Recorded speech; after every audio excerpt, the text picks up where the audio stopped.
बिस्मिल्लाहिर्रहमानिर्रहीम। अस्सलाम वालेकुम नाज़रीन, मैं हूं कंबर ज़ैदी। प्रोग्राम देख रहे हैं आप डिबेट एट 8। नाज़रीन, पिछले कई अरसे से पाकिस्तान में सियासी कशीदगी थी, लेकिन मोदी सरकार ने पाकिस्तान को मौका दे दिया है कि तमाम सियासी जमातें एक प्लेटफॉर्म पर यकजा हो जाएं और एक ही नारा हो उनका कि अगर कोई बैरूनी दरअंदाजी की गई तो इसका भरपूर जवाब दिया जाएगा। जो पीटीआई है उसकी जानिब से ये कहा जा रहा है कि हम अपने पाक फौज के शाना बशाना खड़े हैं। पीटीआई के रहनुमा एजाज चौधरी साहब की सुप्रीम कोर्ट से जमानत भी मंजूर हो गई है। राना सनाउल्लाह साहब भी ये बयान देते नजर आ रहे हैं कि हम सबको बिठाएंगे, और पीटीआई ये भी कह रही है कि ऑल पार्टीज कॉन्फ्रेंस इस मामले पर होनी चाहिए।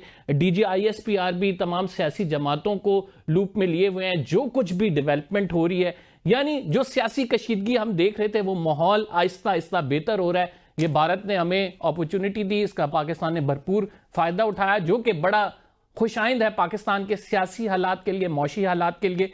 आज इस पर डिस्कस करेंगे। फवाद चौधरी साहब हमारे साथ मौजूद होंगे। दूसरा, हम ये भी डिस्कस करेंगे कि टाइमलाइन पाकिस्तान की जानिब से दी जा रही है कि अगले 24 घंटे इंपॉर्टेंट हैं, और कहा जा रहा है कि भारत कुछ भी कर सकता है। एक इस दौरान इंटरव्यू दिया गया जो पाकिस्तान में जो पाकिस्तान के एम्बेसडर हैं रशिया में, उनकी जानिब से, और उन्होंने कहा है कि हम तक ये वाज़ेह इत्तलात हैं कि भारत कोई मिस एडवेंचर कर सकता है, और उन्होंने आलमी दुनिया खासूसन रशिया को इस बात को बावर कराया कि अगर कुछ ऐसा किया गया तो बात न्यूक्लियर हथियारों तक जाएगी, पाकिस्तान भरपूर मौक़िफ़ देगा। यही बात अमेरिका में भी हुई, यही बात रशिया में भी हो रही है, यानी आलमी ताकतों को पाकिस्तान की जानिब से एक वाज़ेह पैगाम दे दिया गया है। इस पर भी आज बात करेंगे। हमारे साथ मौजूद हैं फवाद चौधरी साहब। बहुत शुक्रिया फवाद चौधरी साहब हमें प्रोग्राम में ज्वाइन करने के लिए। मोदी सरकार की जो फॉल्स फ्लैग ऑपरेशन का ड्रामा है, जिस तरह से उनका जंगी जनून है, इसने पाकिस्तान को एक मौका ज़रूर फराम किया। सियासी कशीदगी जो चल रही थी पिछले दिनों में, वो उसका टेम्परेचर हम कुछ देख रहे हैं डाउन हुआ है, और तमाम सियासी जमातें एटलीस्ट इंडिया के हवाले से मौक़िफ़ देने पर यकजा हैं। तो आप क्या समझते हैं कि ये बड़ी गोल्डन अपॉर्चुनिटी है, हमें अपने मुल्क के हालात, सियासी कशीदगी को कम करना चाहिए, और इसके लिए आप पीटीआई क्या रोल प्ले कर सकती है? अच्छा, नहीं, पहले तो मैं आपसे एग्री नहीं करता कि कोई सियासी कशीदगी कम हुई है। सियासी कशीदगी में तो एक्चुअली इजाफा हुआ है। इमरान खान को जिस तरह से आप देखें कि बिल्कुल ही सेक्लूजन में डाल दिया गया है, फिर जिस तरीके से उनके खिलाफ घटिया तरीन प्रोपेगेंडा जो इंडिया कर रहा है, जिस तरह से उस पर हुकूमती ट्रोल्स जो हैं वो कंट्रीब्यूट कर रहे हैं, खसूसन वो लोग जो पीटीवी या हुकूमती इदारों के साथ मुंसलिक हैं, हुकूमती जमात की तरफ से जिनको नौकरियां दी गई हैं, जिस तरीके से वो उनकी किरदार कुशी के ऊपर जो है वो लगे हुए हैं, और जिस तरीके से हुकूमत ने कोई इकदाम नहीं किया पीटीआई को और अवाम को साथ जोड़ने के लिए, उससे ये तो खैर बिल्कुल नहीं लगता कि कोई हुकूमत सियासी कशीदगी में कमी हुई है। असूली तौर के ऊपर तो जो आप बात कर रहे हैं होनी चाहिए थी। असूलन तौर के ऊपर तो हमें अपने ज़ाती मामलात को या सियासी मामलात को पसे पुश डाल के मुल्क के अंदर एक इत्तेहाद और यकजहती की फिजा पैदा करनी चाहिए थी। बट अनफॉर्चुनेटली लगता यूँ है कि ये किसी का कोई एजेंडा ही नहीं है हुकूमत में शामिल लोगों का कि इस तरफ बढ़ना है। लिहाजा इंडिया जो मर्जी कर ले, पाकिस्तान में सियासी डिवीजन जो है वो ना सिर्फ बरकरार है बल्कि बढ़ती जा रही है। तहरीक इंसाफ कह रही है कि ऑल पार्टीज कॉन्फ्रेंस बुलाई जाए, डीजीआईएसपीआर सब जमातों को, जाहिर बात है कि जो कुछ मुल्क में माहौल चल रहा है, जिस तरह से एक भारत को जंगी जनून सवार है, उस हवाले से ब्रीफिंग दे रहे हैं। तो क्यों तहरीक इंसाफ की जानिब से मुतालबा इस टाइम पे किया जा रहा है कि सिर्फ ऑल पार्टीज कॉन्फ्रेंस बुलाई जाए, बाकी किसी की इन्वॉल्वमेंट ना हो? तो फिर देखिए ना, आप बेसिकली आप क्या इस वक्त मैसेज देना चाहेंगे या क्या पैगाम होना चाहिए? पैगाम आप ये देना चाहेंगे, मैसेज आप ये देना चाहेंगे कि पूरा पाकिस्तान एक पेज के ऊपर है और सारा पाकिस्तान इस जारहियत के खिलाफ जो है वो इकट्ठा खड़ा है, और जो भी फौज की पॉलिसी है, जो भी हुकूमती पॉलिसी बन रही है, पूरा मुल्क उसके पीछे खड़ा है? ये मैसेज कौन दे सकता है? यानी अगर आप अपोजिशन की तरफ से देखें या अवाम की तरफ देखें, तो ये मैसेज कौन दे सकता है? ये मैसेज सिर्फ इमरान खान दे सकता है, क्योंकि इमरान खान इस वक्त पाकिस्तान का लीडर है, वो पाकिस्तान के लोग उसके साथ जुड़ते हैं। और अगर आप उसको जेल में रख रहे हैं, उससे आप मुलाकात की इजाजत नहीं दे रहे, उसके ऊपर आपने इतनी सख्तियां की हुई हैं, तो ये मैसेज कैसे जाया जा सकता है? पीटीआई के अंदर जो भी लोग हैं, ये हो गया सलमान राजा, हो गया गौहर, हो गए ये बाकी सारे ये जो लोग हैं 4-5, देखो ना इनकी तो बात की कोई हैसियत नहीं है।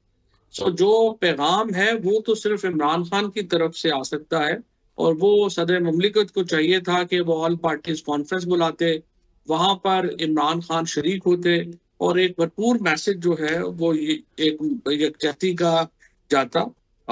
मेरी नजर में ये तरीका था उसको आगे बढ़ाने का।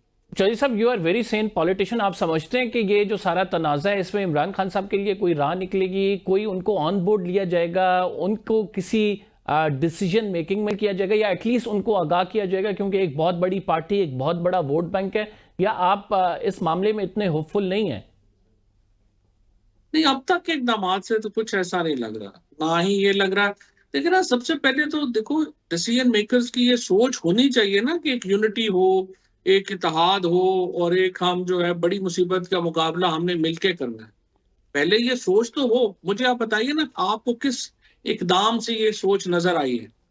हमें तो कोई इकदाम से ये सोच नजर नहीं आई है। हर वक्त हम देख रहे हैं, रोजाना देख रहे हैं कि आप चाहे सुप्रीम कोर्ट के हालात देख लें, आप चाहे आप देखें कि जब एक ऐसे वक्त में जब पाकिस्तान को यगानगियत की जरूरत थी, सुप्रीम कोर्ट ने जो मखसूस नशिस्तों का केस है वो मुकर्रर कर लिया, 26वीं तरमीम का केस ही छोड़ दिया। तो आप अंदाजा लगा लें कि मुल्क की सियासत के क्या लेकिन हालात। इसी सुप्रीम कोर्ट से एजाज चौधरी साहब को भी तो रिलीफ मिला है ना सर? हाँ, जांच और सबको रिलीफ मिला है। 2 साल हो गए हैं, कौन सा रिलीफ मिला है? मतलब कौन सा वो बाहर आ गए? 13 उनको, मतलब अभी और टाइम लग जाएगा। 13 मुकदमे हैं, जमानतें होते होते 76 साल का बुजुर्ग आदमी है, प्रोडक्शन ऑर्डर तक तो उसका जारी नहीं हुआ। तो आप मुझे बताएं क्या रिलीफ मिला? जो राना सनाउल्लाह साहब कहते हैं कि इमरान खान साहब खुद ही नहीं निकलना चाहते, तो हम सब क्या कर सकते हैं इसमें? नहीं, देखिए, राणा साहब जो है ना वो एक डेमोक्रेट है, और मुझे उनके ख्यालात का इल्म है। वो जेन्युइनली पाकिस्तान की सियासत में एक चाहते हैं कि चीज़ें बेहतर हों। लेकिन जब तक एस्टैब्लिशमेंट और हुकूमत के जो बाकी लोग हैं उनके साथ ना जुड़े, और हम एक ऐसे माहौल की तरफ ना बढ़े, कैसे हो सकता है? राणा साहब जो है वो उन्होंने ये बात कही है कि इमरान खान जो है वो, इमरान खान डील नहीं करना चाहते। इमरान खान तो जाहिर डील नहीं करना चाहते, वरना वो 2 साल अंदर क्यों रहते?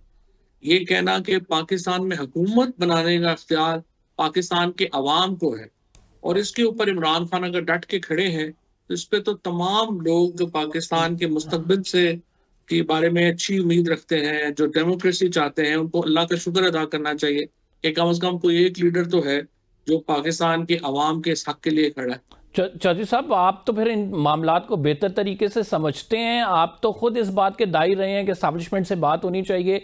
इमरान खान साहब डट के खड़े हैं, तो आज आप कह रहे हैं कि उनको डट के ही खड़ा रहना चाहिए, नई बात करनी चाहिए।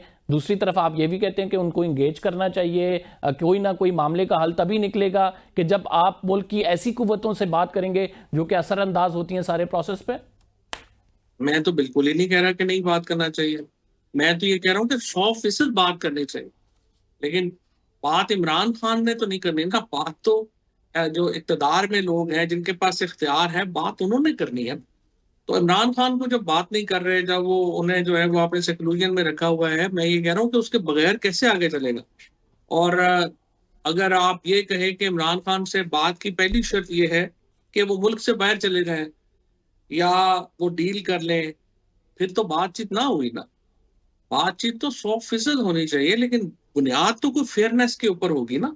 और बातचीत जो है वो हुकूमत और इख्तियार, जो साहिब इख्तियार लोग हैं, उन्होंने करनी है। मैंने और आप, मेरे और आपके कहने से तो। लेकिन चौधरी साहब, रिजल्ट ओरिएंटेड बातचीत तो तब होगी कि जब इमरान खान साहब भी कुछ टर्म्स एंड कंडीशन उनकी माने, या इमरान खान साहब की भी कुछ टर्म्स एंड कंडीशन मानी जाएं। दोनों अगर अपनी पोजीशंस पे स्टैग्नेंट रहेंगे तो ये इशू तो रिजॉल्व नहीं होगा। 100%, 100%। देखिए, यही बात होनी है। मैं आपको ये बता सकता हूँ, जब मेरी इमरान खान साहब से मुलाकात हुई तो मैंने उन्हें कहा, सर बातचीत तो एक ही है, और बातचीत ये है कि इलेक्शन कब होने हैं। और इलेक्शन में हुकूमत कहेगी कि, आप कहेंगे कि 6 महीने में हो जाए, हुकूमत कहेगी कि 3 साल में हो गए। तो ये जो दरमियान का अरसा है ये निगोशिएशंस है, और 100% इस पे निगोशिएशन होनी चाहिए। इस पे तो इमरान खान बातचीत करने के लिए तैयार है, इसमें तो कोई दो राय नहीं। लेकिन अब वो तो हुकूमत की तरफ से बातचीत रुकी हुई है, लेकिन इमरान खान की तरफ से तो नहीं। चौधरी साहब, जिस तरफ मामला चले गए हैं, एस्टैब्लिशमेंट अगर बात नहीं कर रही है इमरान खान साहब, एक और नया महाज भी खुल गया है। आपको लगता है कि आइंदा आने वाले दिनों में कोई बेहतरी आएगी या फिर इमरान खान साहब को कोई इंगेज किया जाएगा? क्योंकि ऐसी सूरत हाल बज़ाहिर तो नजर नहीं आ रही है। नहीं, बज़ाहिर तो कोई ऐसी सूरत हाल नहीं कि एंगेज किया जाएगा। और बज़ाहिर तो तमाम जो जो एक अली अमीन गंडापुर की जो बातचीत हो रही थी, हाँ, अब जो मुझे पता लग रहा है कि वो भी खत्म हो गई। तो अब तो अली अमीन गंडापुर की बातचीत भी जो है वो नहीं हो रही, सो कोई बातचीत अब तो नहीं हो रही। तो ये किन बेसिस पे खत्म हुई है अली अमीन गंडापुर की बातचीत? बस मेरा ख्याल है जो चीज वो चाह रहे थे या जिस तरीके से आगे चलना चाह रहे थे, असल में ये भी एक प्रॉब्लम है कि ज्यादातर ऐसे लोग जो हैं वो बातचीत में आ रहे हैं या बात हो रही है कि जिनसे कोई जो एक वर्केबल सोल्यूशन, जिस तरह अभी आपने बात कही कि कुछ चीज स्पेस पीटीआई और इमरान खान को देनी पड़ेगी और कुछ स्पेस ज़ाहिर एस्टैब्लिशमेंट हुकूमत को देनी पड़ेगी। तो मेरा ख्याल है कि वो जो एक ऐसी कोई जो एंगेजमेंट है वो हुई नहीं, जिसकी वजह से ये नुकसान जो है वो हो रहा है। यानी बैकडोर डिप्लोमेसी जो हो रही थी वो बिल्कुल खत्म है, और एक जो विंडो खुली हुई थी अली अमीन के जरिए वो भी इस टाइम क्लोज हो चुकी है। एट द टाइम तो यही लग रहा है कि वो भी बंद है। तो what would be the way out then? Way out तो कुछ नहीं है, वे आउट तो काफी जो है। फिर देखें ना, दूसरी तरफ ये भी है कि इस वक्त जो पीटीआई की लीडरशिप और हुकूमत और एस्टैब्लिशमेंट दोनों ही चाहते हैं कि इमरान खान बाहर ना, क्योंकि जो पीटीआई की मौजूदा लीडरशिप है उनको भी सूट नहीं करता इमरान खान का बाहर आना। वो आप देख रहे हैं, वो तो सारे लंदन अमेरिका फिर रहे हैं, कोई कनाडा फंडिंग कर रहा है। सलमान राजा साहब कनाडा, अमेरिका और लंदन के दौरे के बाद अब पता नहीं कब तशरीफ लाएंगे। इसी तरह से ये जो बाकी हैं, एक साहब के बेटे की शादी थी, वो फंडिंग के लिए लंदन चले गए। इस तरह तो पार्टी चल रही है। खान साहब की अपनी चॉइसेस भी तो तबाहकुन है ना।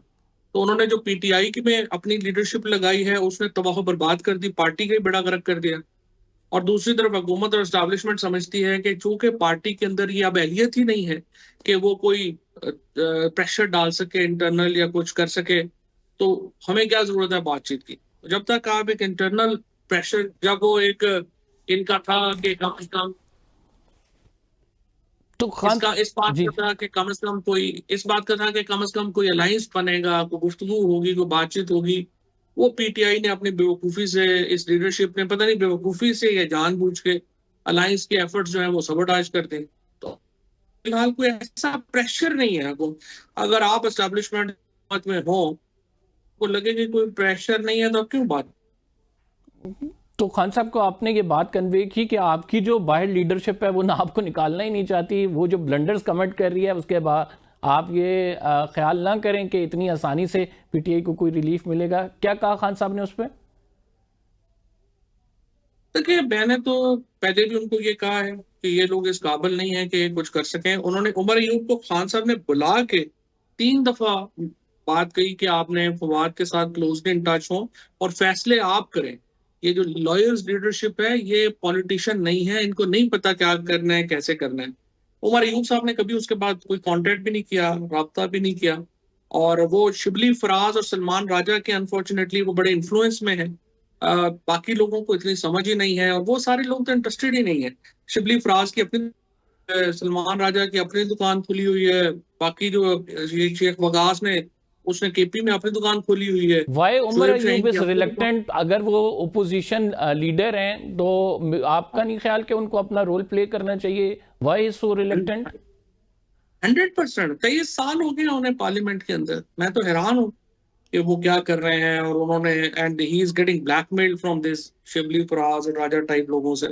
और बड़ा मायूस किया, और आम वर्कर बड़ा मायूस है। देखें, पीटीआई की लीडरशिप के जो सियासत है उससे आम वर्कर बहुत मायूस हुआ है। मैं 9 मई के मुकदमों में जाता हूँ, मैं ये 26 नवंबर के मुकदमों में जाता हूँ, क्योंकि इनमें से तो कभी कोई वर्कर्स का उधर गया ही नहीं।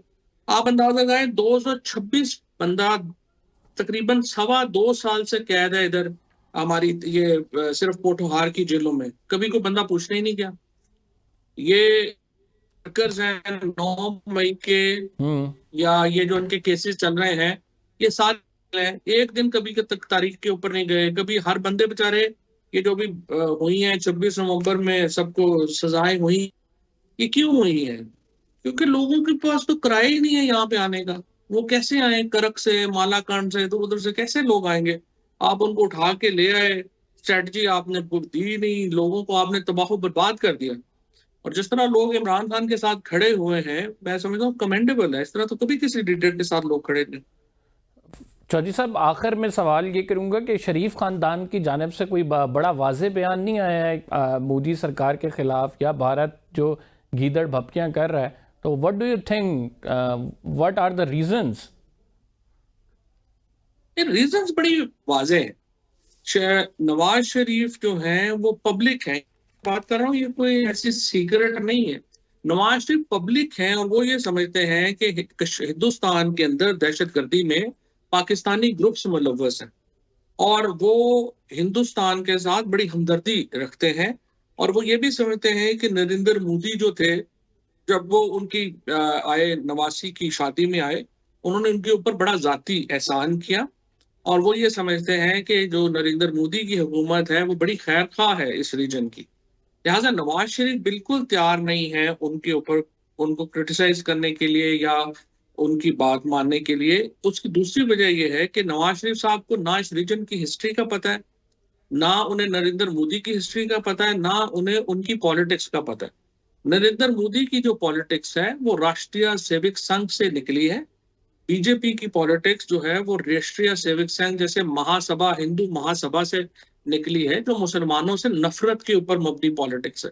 और उनको ये भी नवाज शरीफ साहब को एहसास नहीं है कि जब वो बिल्कुल लेट के अमन नहीं हुआ करता। अगर आप ये समझें कि एक साइड बिल्कुल लेट जाएगी और अमन हो जाएगा, ऐसे अमन नहीं हुआ करता। वो समझते हैं कि हम जब बिल्कुल लेट जाएंगे तो हिंदुस्तान से हमारी सुलह हो जाएगी। और इसीलिए नवाज शरीफ और मरियम नवाज कतई तैयार नहीं है इस जंग में या नरेंद्र मोदी के इस लगाए हुए इस फितने में उनको जवाब देने के लिए। और वो वाज़ेह तौर के ऊपर खुद को डिस्टेंस कर रहे हैं इस सारे मामले से, ताकि जो नरेंद्र मोदी और उनके लोग हैं वो उनके बारे में खुशगवानी का शिकार रहे। चौधरी साहब, आपको लगता है कि ये इशू लंबा जाएगा, एक लॉन्गर कॉन्फ्लिक्ट है, या आप समझते हैं कि कुछ दिन की बात है कि भारत वाला इशू ठंडा हो जाएगा, साइड पे हो जाएगा, मामलात आगे बढ़ेंगे? अगर सेंतास मुआहदा मुअत्तल भी रहा तो वर्ल्ड बैंक की तरफ जाया जाएगा और ये जो जंगी जनून है ये खत्म हो जाएगा? नंबर कॉन्फ्लिक्ट तो 80 साल से चल रहा है ना, 80 साल से चल रहा है, बढ़ ही रहा है। लेकिन ये जो पहलगाम के बाद जो एक सूरत हाल पैदा हुई है, ये तो जंग होगी।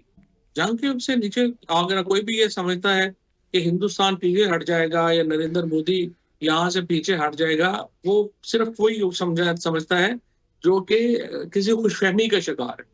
अदरवाइज नरेंद्र मोदी जो है बिल्कुल वाज़ेह है, उसने पाकिस्तान के ऊपर ये हमला करना है। और उन्होंने पाकिस्तान के ऊपर जो जो एक सियासी कीमत अब इसकी इतनी बड़ी है कि वो अफोर्ड ही नहीं करते पाकिस्तान तो के यानी ऊपर you are military saying that दोनों न्यूक्लियर ममालिक फुल फ्लैज कन्वेंशनल वॉर करेंगे?